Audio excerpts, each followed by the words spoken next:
Tuesday night out and come and spend this time with me. So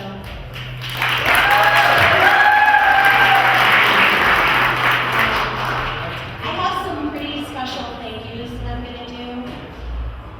First, I want to thank my husband, Matt, for encouraging me to write the truth. I've been so grateful to him for staying on this journey with me and growing alongside me. Thank you to my boys. Trent's over here somewhere, and Danny is somewhere.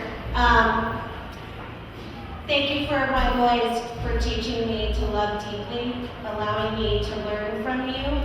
You inspire me every day to be the best mom and friend to you.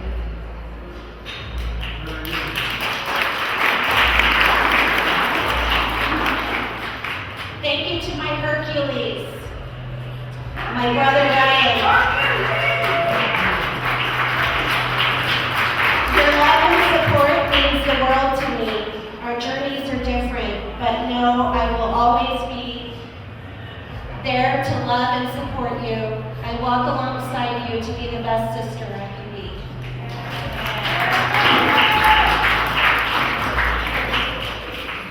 I want to thank my editor, Melanie Mulhall, for not only helping me to find my voice, but helping to guide me along the process. Thank you to my wonderful designer, Veronica Yeager, who took my vision and made it happen, along with my talented son Dylan's cover artwork. My son Dylan's artwork.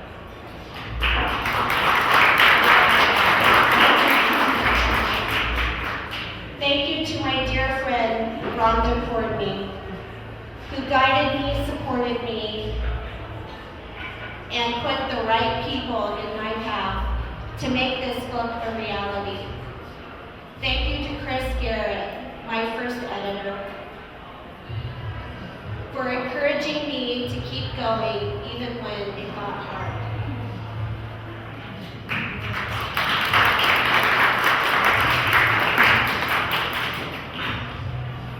People ask me, why did you write this book?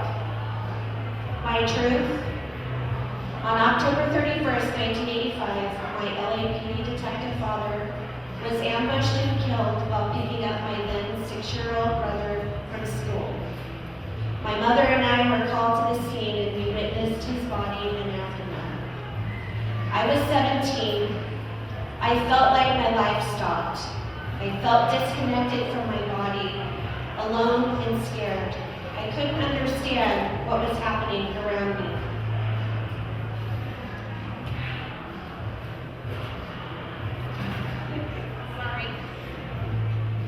I no longer felt important in this life and disconnected from my family. My journey, after my dad's death, LAPD sent us to therapy.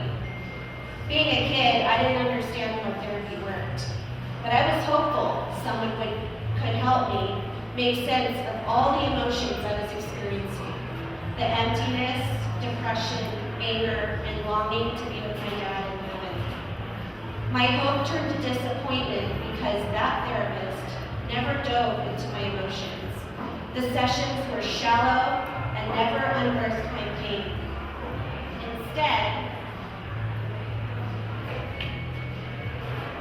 I was told after a year that I was a strong, well-rounded young lady and I would be okay and he didn't need to see me anymore. Leaving me to continue to struggle. I still felt alone and crazy. I spent most of my young adult life in fight, flight, and sometimes freeze mode.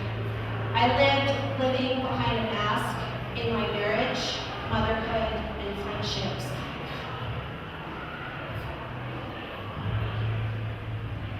I never wanted to burden others with my pain, living in victimhood and feeling shame and guilt around that too. I was served a rude awakening the day of the Columbine shootings. I watched the TV coverage like everyone else. Something was happening to me. I had flashbacks which led to panic attacks. All of the pain of that night, my dad came flooding back. I felt lost again, hopeless. I was spiraling and had no idea why. Matt watched his wife spiral. My oldest boys watched mommy spiral. I was given an ultimatum from Matt.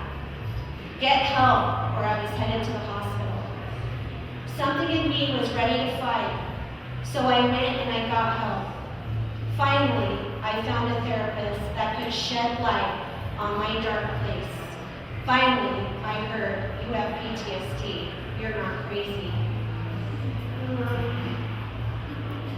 From there, in my healing journey, I learned to own my story. I learned that vulnerability is not weakness. Instead, it creates room to be brave. It helps bulldoze fear and face your trauma. Fear is deep-rooted in all of us.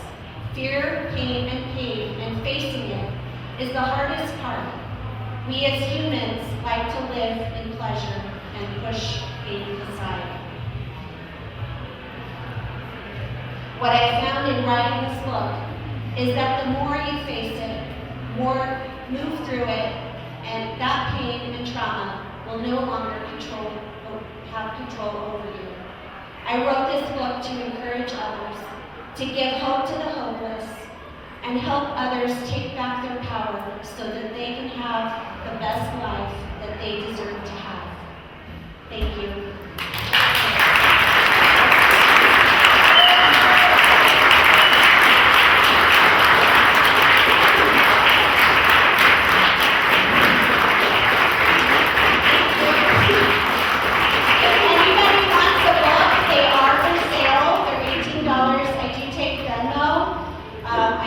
I can take credit cards as well or cash. So I have plenty. If you want to buy multiple books, that's fine too. Thank you so much for coming in, guys.